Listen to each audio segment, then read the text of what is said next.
Hi, it's me again with Corel Tips and Tricks. Somebody posted this on Facebook and asked how they could get the space between the two blues equal. Well, it looks like they're using guidelines or indexing lines that draw it. I've made several videos on how to draw a shield, and we're just going to draw one. I think, and I'll leave a link to the video of,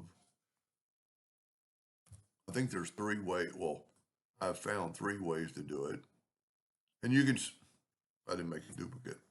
Just move this down, holding down the control button, and you can see the shield right there. Then just take your Smart Fill tool and fill that in.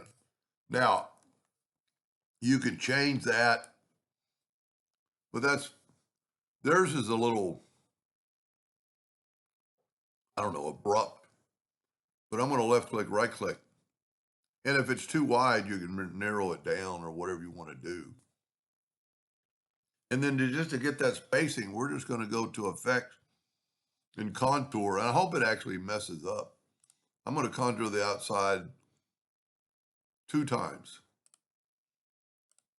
And you can see, well, back up here, go with square corners. And that's pretty good.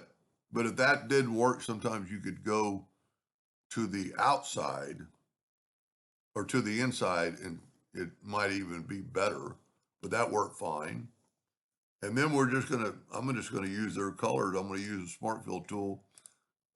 It's pretty amazing that they can take that color and we'll just fill that in, and there you have equal spacing using the contour tool. And I'll leave a link to the video on I think there's 3 ways that I've kind of discovered through the years to make a shield at the bottom of the video. Hope that helps somewhat. Thank you for watching.